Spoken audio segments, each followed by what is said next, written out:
election 2019, mga kapuso. Makakasama po natin ngayon si Director James Jimenez, tagapagsalita ng Commission on Elections, live mula sa Action Center ng Kapanag sa May Philippine International Convention Center. Kasama niya po si Inimpa Ararabilo, mga kapuso. Eleksyon 2019. Nimpa, kasama mo si Director James. Pasok, Nimpa. Kasama ko nga si Director James Jimenez na tagapagsalita ng Commission on Elections. Nagdapat alas 6 ngayong umaga ay nag-umpisa na ang botohan. Alamin natin kay Director Jimenez kung nag-umpisa ba 100% sa buong kapuluan. Magandang umaga po, Director Jimenez. Ano po ang monitoring ninyo dito po sa pag-uumpisa ng botohan? Magandang umaga, Nympha. No? At Sir Mike, magandang umaga po. Good morning, Hindi sir. po 100% na nagbukas on time. Pero nagbubukas, no? Medyo may mga late tayong nakitang nagbubukas for a variety of reasons. Pero sa ngayon, ang expectation pa rin natin is lahat magbubukas, maliban na lamang dun sa mga lugar kung saan nakakakita nga tayo ng delay. Meron tayong mga na-monitor na delay, halimbawa sa May Marawi, kung saan alas 7:30 na hindi pa nagbubukas. Pero ang balita naman natin doon ay inaasikaso na nila yung problema. I think one of the reasons in some places also, wala ring watchers or kulang yung mga taong dapat nasa polling place para makapagbukas siya. But again, otherwise, wala tayong ini-expect na hindi magbubukas.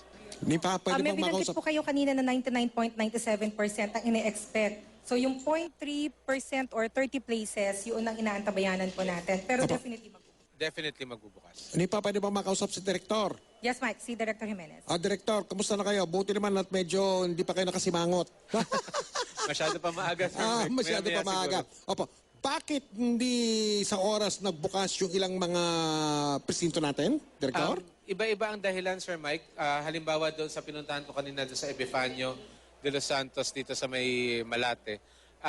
Yung isang presinto doon hindi nagbukas on time dahil walang watchers. No. So, ready na yung makina, ready na lahat, pero naantala dahil walang watcher. Yung isa naman, naantala naman kasi natagalan sila sa pag-setup ng makina.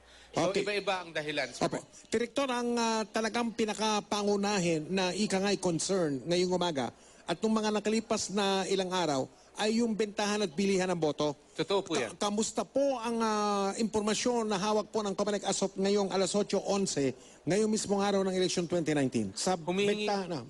Opo, humihingi kami ng update sa PNP pero as of 4 o'clock this morning, meron na silang 170 something arrests, no? So medyo marami-rami na yung naaresto nila. Kaugnay ng vote buying activities. Opo. Ibig sabihin- Hindi ko magagarantiya lahat yun mauuwi sa prosecution or disqualification, pero at least nasa wata yung vote buying operation. Ano sabi nyo? Hindi nangangahulugan porkit arestado yung mga yon ay hahantong sa kaso yon? Ganun ba yun, Opo, Director? hindi Bakit? garantisado kasi yung iba doon baka nadawit lang or baka hindi naman talaga kasali. But definitely, at least napigilan yung vote buying operations. Opo. Nagsasagawa po ng investigasyon kasi kaugnay ng mga aresto na yun. Okay, para malinaw lang dun sa mga may itim na mga balak ngayong araw na ito sapagkat alas 8:12 pa lang po mga Opo. 2 oras pa lang bukas yung botohan. Ang pag may inaaresto po, ano ba, yung mga nagbebenta, yung mga bumibili o pareho, paano po yan, Director? Pareho po. Pwedeng maaresta yung nagbebenta at maaresto rin yung nabibili. Pero ang mahalaga po, Sir Mike, sa lahat ng pagkakataon, dadaan muna sila sa investigasyon bago sila makasuhan.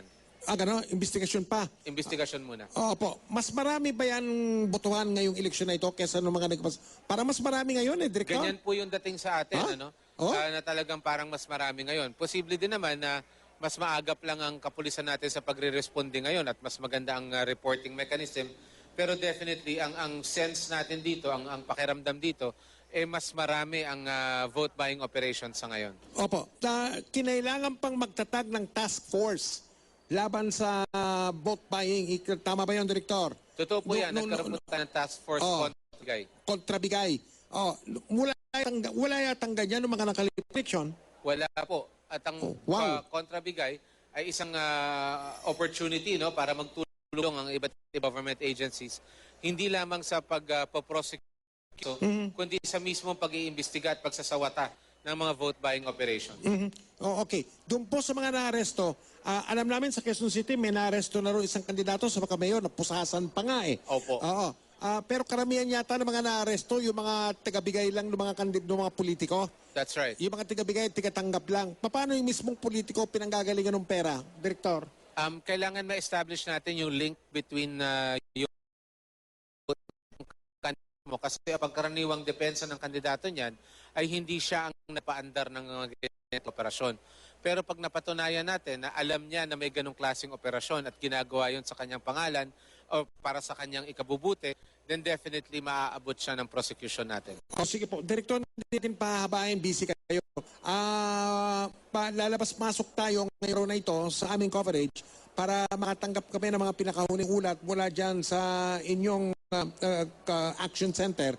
Dyan po sa ICC, Direktora. Sige po, Sir Mike, makakaasa kayo. Okay. Mike, ihahabol ko na ng question. Sige, Nifa.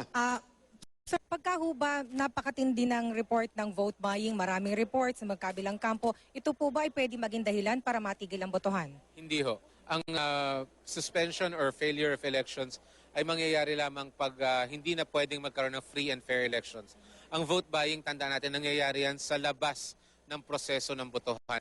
Naapektuhan yan yung botante pero yung proseso mismo, hindi naman direkta ang kanyang epekto.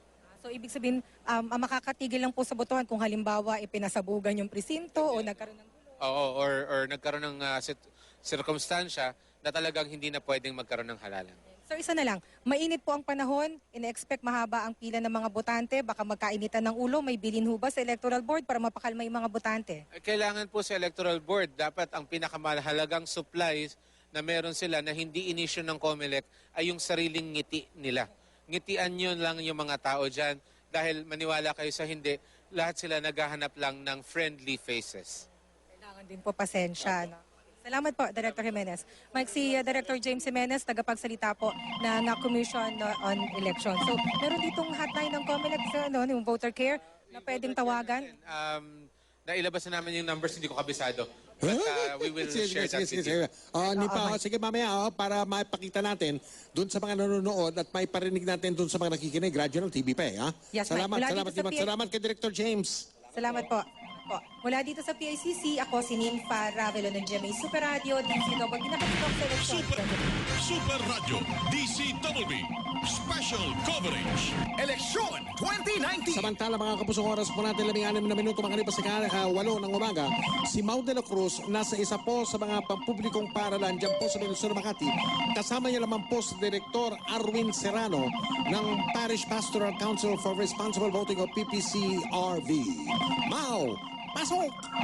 National Trust Team, Mike, si Dr. Arwin Serrano, nag-PPCRB at dito siya na tiyempuhan at mag-iikot siya sa iba't ibang paaralan o voting polling centers dito sa Metro Manila. Pero unang tanong ko kay Dr. Serrano, kamusta na? 2 oras magmula na magsimula itong botohan, kamusta na ang monitoring ng PPCRB? Matutuwa tayo. Sir Mike, good morning po pala. Good morning po. Good morning po, sir. Opo, natutuwa tayo kasi maraming mga nakatatanda, PWDs, ang naasikaso dito sa mga paaralan na naikutan ko. At natutuwa rin ako, maraming mga botante na talagang maaga silang bumoboto. Marami pa rin kaming mga sineserve sa aming mga voters assistance desk para malaman nila ang kanilang mga presinto at ang kanilang mga room assignment. Mau, pwede ba makausap si Mr. Serrano? Okay. Mr. Serrano, ang pinupuntusan po namin, ang pinupusuan po namin ngayong umaga, itong bilihan at bentahan ng boto. Mukhang ngayong eleksyon na ito, mukhang mas marami po sa mga nakaraan. Tama ba yung impormasyon na yon, Mr. Serrano? Mas konti po ngayon. Alis sa mga Mas konti pa yan ngayon? Yes, kasi dito sa mga nakikita ni Mau, wala talagang nakakalusot. Kinukumpis ka namin at yung mga pulis talagang tumutulong sa amin at yung mga dati nakikita nating mga kubol, mga banderitas, mga desk on table, wala po yan. At maaga pa lang, pinasaway na namin, pinalalayo namin, pwede sila mag-set up 2 streets away. At sinasabi nyo, ano kinukumpis ka ninyo? Yung pera? Kinukumpis ka namin yung mga polyetos na ginagamit silang pangangampanya doon sa mga dati nating nakikita ng mga nakarang. Yun po yung mga campaign paraphernalia, yung mga campaign Yes, material. yes, Ang yes, tinutukoy yung mga po namin, sample ang tinutukoy po namin yung mismong abutan ng pera, bilihan ng boto, Mr. Serrano. Bentahan kaming- at bilihan ng boto. Yes. Wala Mas po kaming mas konti nakikita ngayon? sa election day. Oh? Yes. Doon sa mga namomonitor namin, wala kaming nakikita. Meron kaming mga report nung mga nakaraang araw. Marami talaga yon. Pero ngayong election day, so far wala pa ako napabalitaan Opo. na talagang nahuli, na nag-abot ng pera, tumanggap ng pera. Opo. Wala. So, yung mga nakaraang araw ang bilihan at abutan ng pera. Okay, ano po ang bilang ng mga kaso ng ganon kumpara doon sa mga nakalipas na mga eleksyon, Mr. Serrano? Mas marami po ngayon Ayan. kasi mas tinutukan kasi ngayon, tulong-tulong tayo. COMELEC, media, PPCRB, and even yung mga kapulisan. Mas marami talaga tayong incident ngayon, mas marami tayong mga nahuli, pero ngayong election day, yung binabanggit mo, wala po ako nakikita. Opo. Wala ako natatanggap na report. Sa bagay, alas 8:20 pa lang, Mr. Serrano. Meron bang mga na-identify, ika nga kayo, ng mga politiko na nasa... Kasi kanina po, kausap namin ng Philippine National Police at COMELEC. Kadalasan po, mga nahuhuli dyan, yung pong mga nahuhuli po yung mga tiga-abot. Oo, yung mga tiga-abot at yung mga inaabutan. Pero yung mga politiko, hindi ko makikita. May natukoy na ba kayong politiko na nasa likod nitong bilihan ng boto na ito, Mr. Serrano? Meron kaming mga natutukoy, kaya lang hinahayaan namin yung kapulisan ang magsagawa ng proper investigation. Total, yung mga nahuli naman, alam naman ng tao kung sino yung kanilang tinataguyod. Kaya alam na ito rin ng mga kapulisan. Okay. Salamat po, Mr. Serrano. At ngayong buong araw na ito, ika nga, from time to time, makikipag-ugnayan po. Isa po kayo sa mga partner ng aming coverage, ha? Opo, Parish opo. Pastoral Council for Responsible Voting of PPCRB. Opo. Maraming salamat po sa GMA News, DCWB, Opo. at sa ating pong partnership. Makakaasa po kayo kung ano po ang mga kailangan yung informasyon mula sa amin. Ibabato po namin yan sa inyong mga reporters. Salamat po, Mr. Serrano. Magandang umaga po sa inyo. Magandang umaga rin po, Sir Mike, at sa ating mga tagapakinig. Mau, kamusta po naman dyan? National Trustee na PPCRB, si Dr. Arwin Serrano. Pero yung kanyang mga tauhan, abalang-abala ngayon, Mike, dito sa General Pio del Pilar. Mga pala, excuse me, Mau, nakalimutan ko, ang PPCRB, na binalita na namin to, natin, magtatayo, meron daw mga assistance center sa mga presinto. Tama ba yan? Mike, Pakitanungan kami sa Serrano. apat na computer yung makikita mo rito. Diyan. Kapag yung ilang mga botante, bumoto ng mga nakaraan na eleksyon, pero nakalimutan yung mga presinto. Oo. Ayun, dito naman sila pumipila. Kanina, napakahaba ng pila. Pwede silang lumapit doon sa mga desk, ika nga, ng PPCRB. Meron, Ha? may sariling kopya PPCR, binigyan ng COMELEC pag nag-votos list, lalo-lalo na dito sa Makati, para alalayan yung mga kababayan nating naliligaw ng presinto ngayong araw ng botohan. Wala pa rin sa Luzon na Makati, Mahal ng Luzon, sa radyo, nakatutok sa eleksyon. Eleksyon 2019. Eleksyon 2019. Meron pong papasok na eleksyon 2019 Flash Report.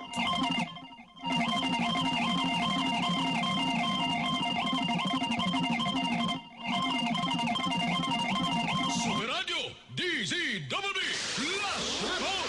Nasa linya po natin ang telepono si Police Lieutenant Colonel Sabray Lakibul Sinsuat, ang hepe po ng police sa may Sinsuat sa Maguindanao. O Maguindanao na naman ito meron na namang sumabog. Kanina po binalita namin sa inyo, may nagtapon po ng granada ron sa isang medyo malayo-layong lugar. Kaya lang ngayon, meron na namang pangalawang pagsabog. Colonel Sinsuat, magandang umaga po. Si Mike Enriquez po ito. Lieutenant Colonel Sabri Lakibul po, sir. Sino po ito? Lieutenant Colonel Sabri Lakibul. Lakibul. Colonel Lakibul.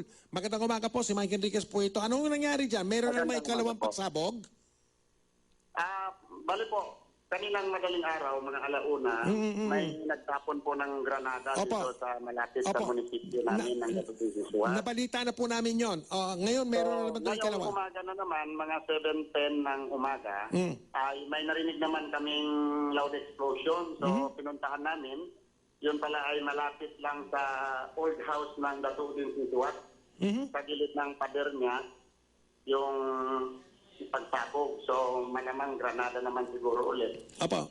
Ang importante naman na wala namang person injured, wala namang casualty, so walang nasugatan dito. Sumabog lang talaga sa walang tao. So may kinalaman ho ito sa politika o sa terorismo, Colonel? Malamang po, Sir Mike, siguro sa politika at dala na rin ito ng pag-terorismo, siguro pananakot sa mga taong bumoboto. Opo. Para hindi boboto siguro matakot. Okay. Apektado ba naman ang botohan dahil sa naganap na mga pagsabog na yan dyan sa Maguindanao, dyan sa Sinsuat? So far naman, Sir Mike, hindi naman apektado kasi yung mga tao, nandito naman bumoboto sa lahat ng mga polling centers. Nandito naman po kami, ang kapulisan, kasindaluhan at mga Philippine Army, Philippine Marines. Tulong po kami dito, nagbantay. May mga K9 units din po kami. Yan, narinig namin tumatahol. Apo. Kahit na po kahit dalawa na po ang pagsabog dyan, tuloy pa rin ang botohan. Bumoboto pa rin yung mga botante. Hindi pa rin po ito nakadistract sa mga tao. Tuloy-tuloy pa rin po ang pagboto. Sige po. Colonel, salamat po sa impormasyon na yan. Ingat po kayo dyan. Good luck na lang po. Okay po. Welcome po. Maraming salamat. Salamat po. Assalamualaikum. Si Police Lieutenant Colonel Sabri Lakibul. Uy, panahon po ngayon ng Ramadan sa mga kapatid natin Muslim. Mga kapuso. At dyan po sa Mindanao, inuulit po namin ang impormasyon. May martial law pa rin po dyan. Dalawa na po ang pagsabog dyan sa may lalawigan po na Maguindanao. Itong pangalawa, kanina mga alas 7 lang, dyan po sa may Sinsuat, mga kapuso. Super Radio DZWB Last Report. Super Radio DZWB Special Coverage. Eleksyon 2019. Ito na po yung pinakahihintay na maraming Pilipino taon-taon Yung malaking promo ng Wilcon Depot. Ngayon pong taon na itong 2019, Wilcon Depot. Mga kapuso, Wilcon Win Your Dream Ride promo. 6 na bagong Toyota Fortuner po ang pinamimigay ng Wilcon. Ganito po yan. Sa bawat 5,000 pisong bibili nyo sa Wilcon, bibigyan kayo ng isang electronic raffle ticket. Mga kapuso, isang electronic raffle ticket. Tapos, i-register nyo yung electronic raffle ticket. Bawat 5,000 piso, isang ticket po yun. Mas marami, siyempre mas maraming ticket. Tapos i-register nyo po yun online sa welcome.com.ph. Welcome.com.ph. May 2 mananalo po ng bagong Toyota Fortuner mula sa National Capital Region. Merong isa galing sa North Luzon, isa galing sa South Luzon, isa galing sa Visayas, at isa galing sa Mindanao. 6, mga kapuso.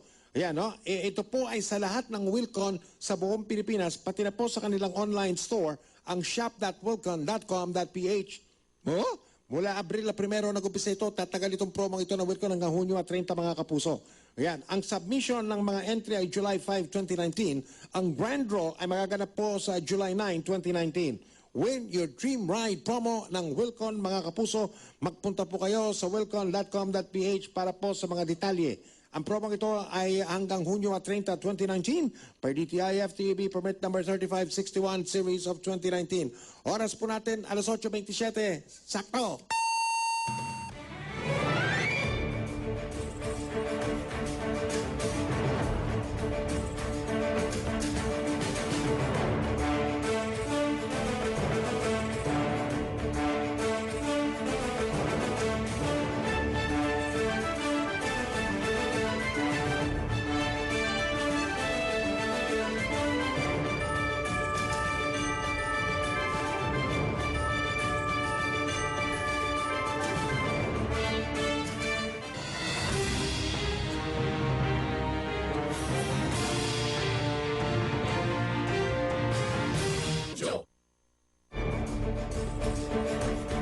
Eleksyon 2019.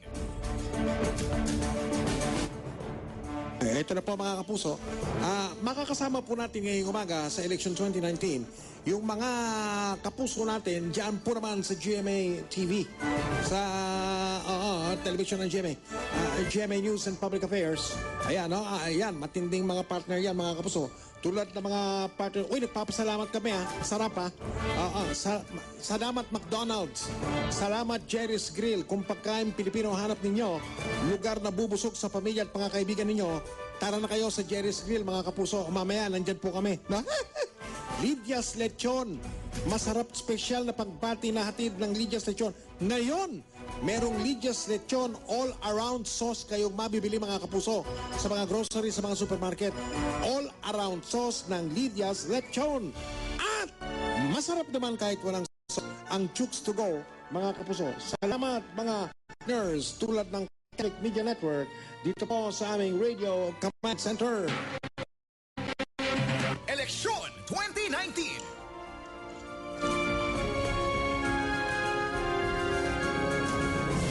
Eleksyon 2019. Samantala mga kapuso, ito po, baka wala pa kayo nito, bilhin nyo na. Sa kahit anumang Globe Store, mabibili nyo po ito. Itong Globe Streamwas Extreme Prepaid. Mga kapuso, dito, malinaw na malinaw nyo mapapanood ang lahat ng TV channel sa Pilipinas. Bukod po dyan, meron silang mga application, mga video apps tulad ng Hook, tulad ng YouTube, at iba pang mga video streaming na mga apps, mga kapuso. Updated kayo, lalo na ngayong election 2019, mga kapuso. Malinaw na malinaw ang TV signal dyan sa lugar ninyo. Yan lang, may special introductory price po yan sa Globe. 2,999 pesos. 2,999 pesos mga kapuso. Minsanan nyo lang babayaran yan. Tapos niyan, kung may mikropono kayo, kapitan nyo ng mikropono, may karaoke pa kayo. Mga kapuso. Siyempre, internet sa bahay. Hindi na kailangan lumabas pa ng mga bata o na mister para maki-internet sa labas mga kapuso eh. Tapos ang maganda dito, prepaid. Ilo-load nyo lang kung ano lang kailangan ninyo dito sa Globe Streamwatch Extreme Prepaid. Ang probang ito ay hanggang Disyembre 19, 2019 per DTI FTEB permit number 0809 series of 2019. Ang oras po natin mga kapuso ay alas 8:35 at 30 segundos. Super Radio DCWB Special Coverage. Eleksyon 2019. Eleksyon 2019. Babalikan po natin ang iba't ibang lugar sa Metro Manila kung saan nakakalat po ang mga reporter ng Super Radio DCWB o GMA, pati na po GMA News and Public Affairs mga kapuso at Catholic Media Network. Stand by! Alangato, stand by! Mat Makalalat, stand by! Tuesday New! Eleksyon 2019. Asok ngayong alas 8:38. Medyo ko naman po. Mga kapuso, okay pa tayo. Ayan, medyo okay po tayo mga kapuso. Pwede lang sa talagang bilihan ng mga hudas. Hello! Good morning! Ito na po mga kapuso. Kasama po natin ang GMA News and Public Affairs diyan po sa GMA TV. Good morning, Vicky! Kamusta kayo dyan? Good morning! Ang gwapo mo, ha? Jesus Maria Josep. Ang kinis? Pulang-pula ka dyan, partner, ngayong umaga. Ito, meron tayong mga ulat na tatanggapin sa 3 bahagi ng Metro Manila para sa kaalaman ng mga nakatutok sa election 2019 dyan sa GMA. Okay ba, partner? Okay. Si Alang Gatus, tinututukan pati po yung mga preso. May karapatan din po silang bumoto dyan sa Quezon City Jail, mga kapuso. Lalo na yung mga babaeng mga preso dyan. Alang Gatus, pasok! Kabilang sa mga boboto ngayong umaga para sa eleksyon 2019 ay ang mga preso o persons deprived of liberty dito sa female dormitory ng Quezon City Jail. Kasama sila sa 43,000 mga preso sa buong bansa na mabibigyan ng pagkakataon na makaboto. Ang Quezon City Jail ay isa sa mahigit 200 na on-site voting area ng Bureau of Jail Management and Penology o BJMP. Dito sa female dorm ay makikita yung on-site makakaboto yung 38 mga preso na makakaboto sa on-site voting. Tanging mga national candidates o mga senador at isang party list group ang maaaring iboto ng mga preso. Maliban sa on-site voting, meron din mga preso na papayagan na makalabas ng kulungan para makaboto sa off-site voting area gaya ng mga polling precincts sa mga eskwelahan. Kung sa mga eskwelahan ay nagsimula ng botohan kaninang alas 6 ng umaga dito sa female dorm ng Quezon City Jail, inaantabayanan pa ang pagboto ng mga preso. Ako si Alan Gatos ng Super Radio DCWB, nakatutok sa eleksyon 2019. Eleksyon 2019.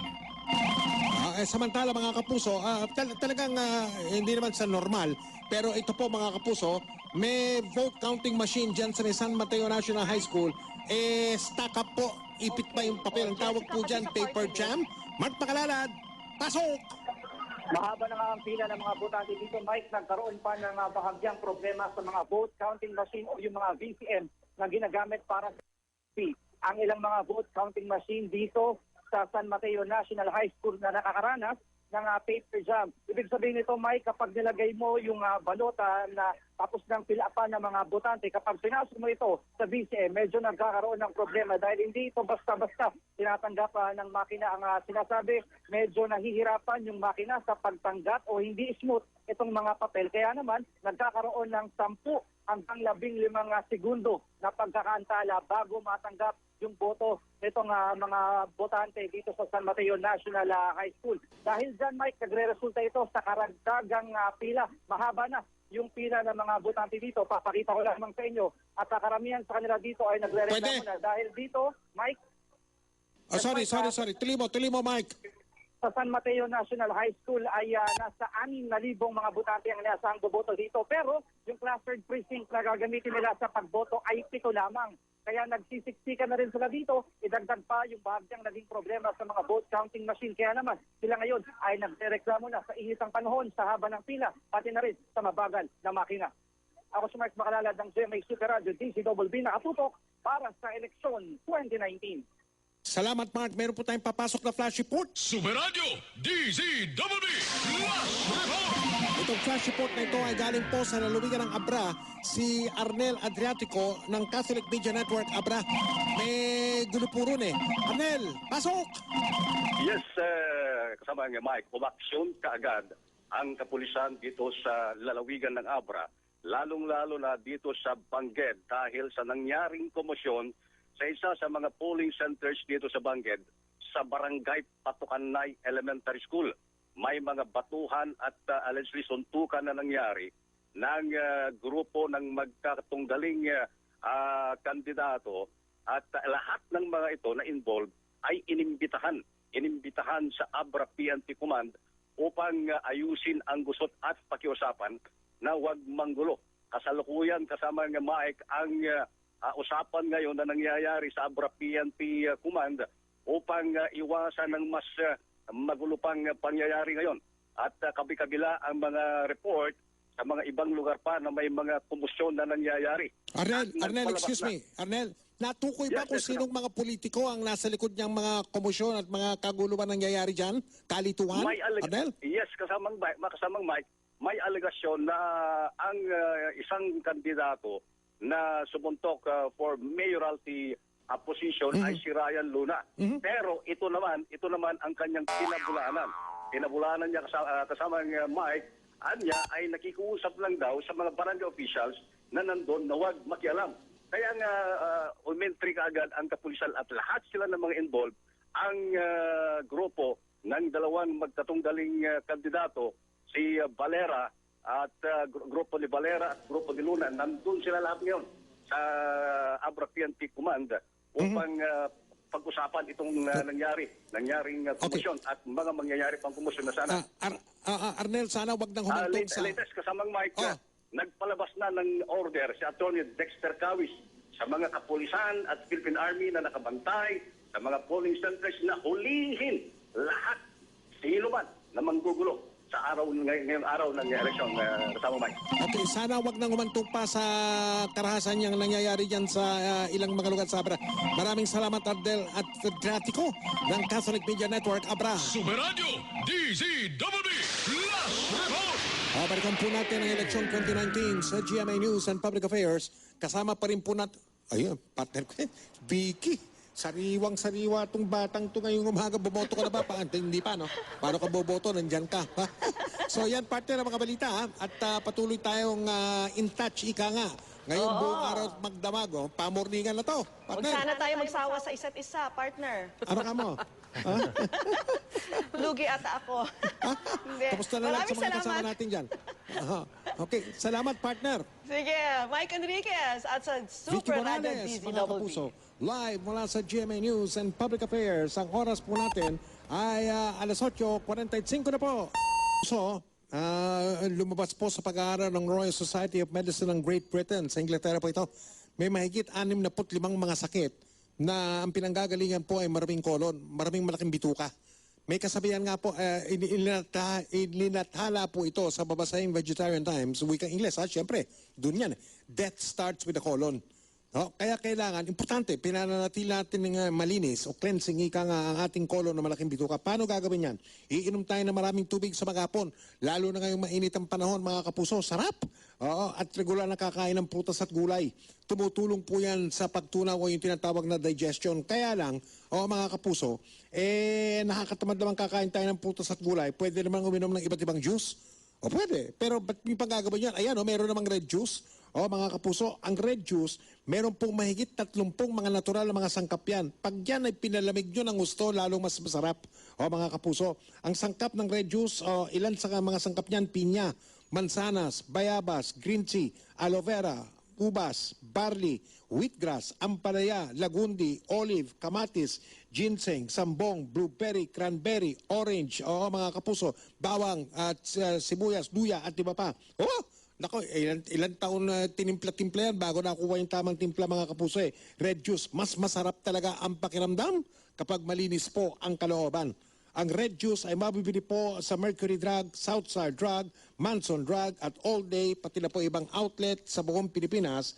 Hindi po yan rekomendado sa mga bata, sa mga buntis at sa tinatawag na mga lactating na mga babae. Mga kapuso, may papasok na flash report. Super Radio, DZWB, Last Report! Mula po ito dyan po sa Malabon. May flash report si Glenn Hueco. Glenn, ano nangyayari dyan? Mike, tatlong vote counting machine dito sa Malabon National High School ang nagkaroon ng problema. Katunayan, katabi ko ngayon si Principal Victoria Degulan para malaman natin. Ma'am, live tayo sa Super Radio, DZWB, Radyo na TV pa, sa GMA News TV. Malaman natin, ma'am, ilan po yung PCR recovery at ano na ang ginawa natin? Magandang umaga po. Si Dr. Maria Victoria Degulan po ito, sa DESO po sa Malabon.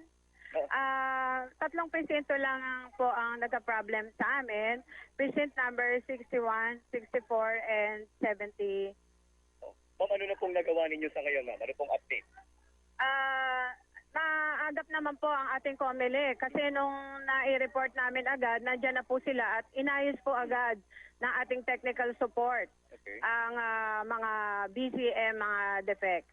Pero nung naipasok ko nila ulit, reset nila, okay na po ngayon. Ongoing na po ngayon at maayos po, very smooth ang ginagawang botohan po ngayon dito sa Malabon National High School. Maraming salamat. Si Principal Victoria Degulan, Mike. Bali, dito sa may Malabon National High School, merong mahigit 8,000 yung mga bumoboto. At alam mo, karamihan dito, puro mga senior citizen. Kaya nakatutuwa naman. Ngayon, ma'am, meron na ba tayong kompleto tayo? So yung tinatawag natin na accessible polling place para po sa mga senior at mga PWD.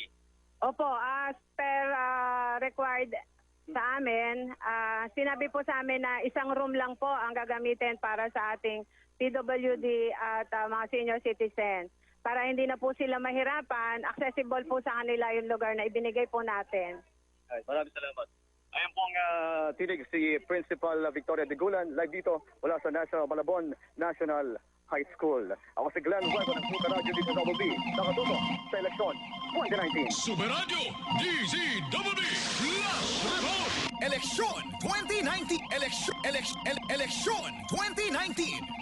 Patuloy pong tumututok sa lungsod ng San Juan si Tuesday New. Tuesday, ano balita dyan? Pasok!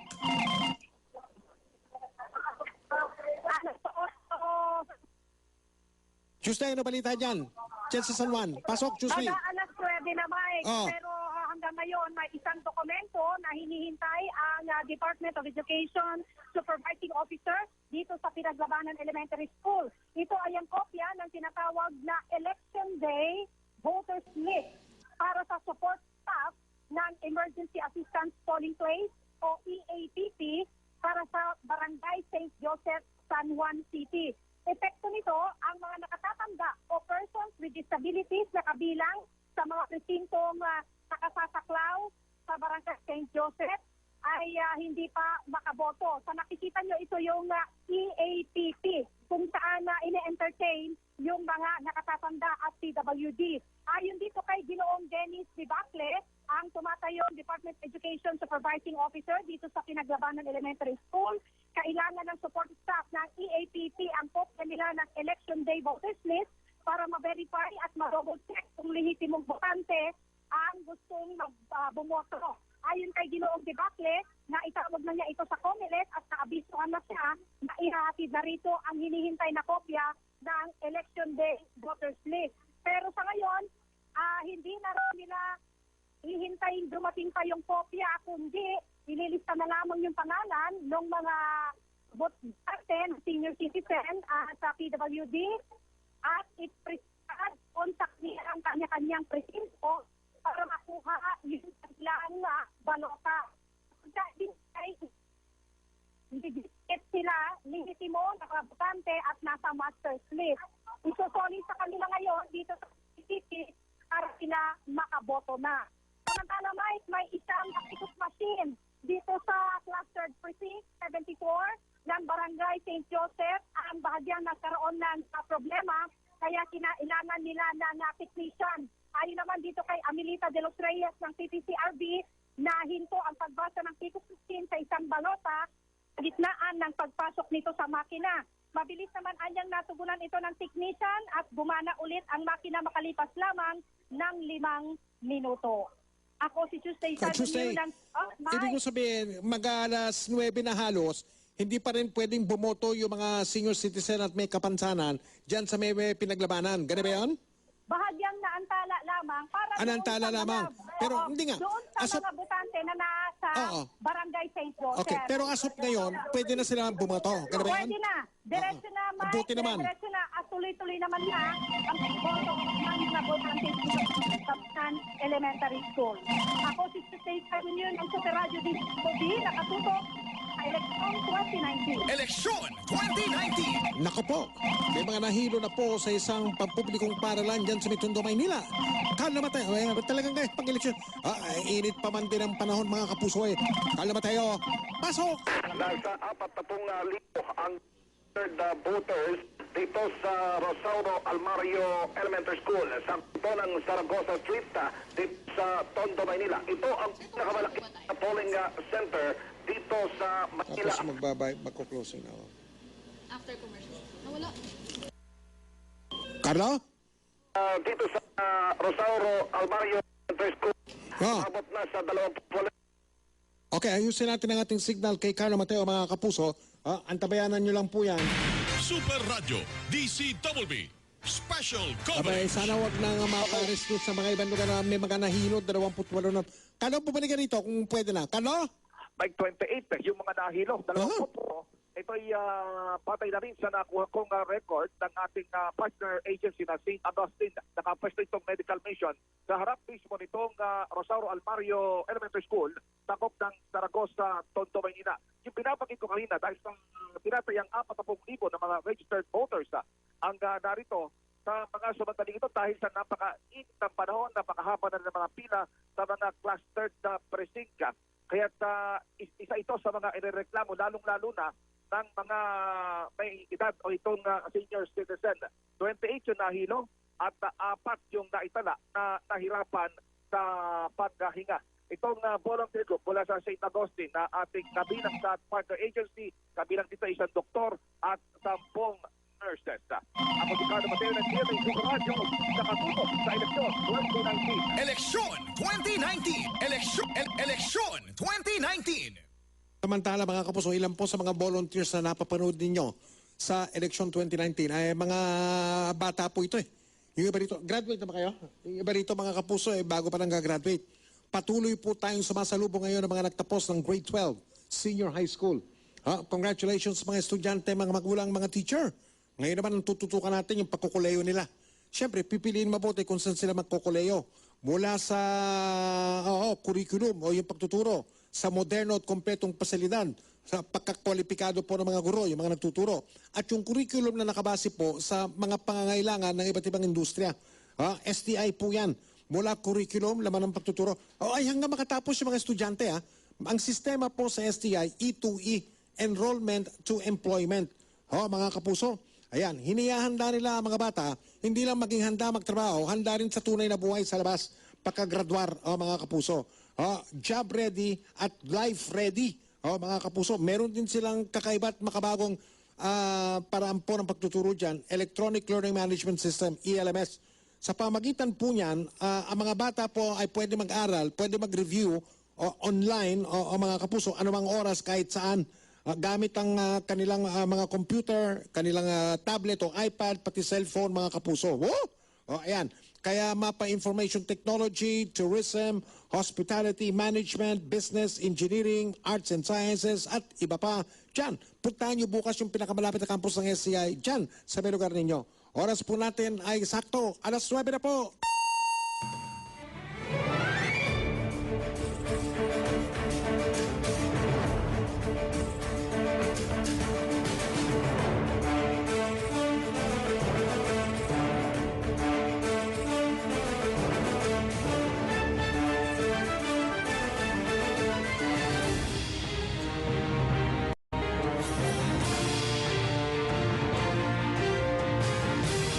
Nabubusog sa pamilya ninyo at mga kaibigan ninyo, tara na kayo sa Jerry's Grill at ang Lydia's Lechon na naglabas po ng Lydia's Lechon All-Around Sauce.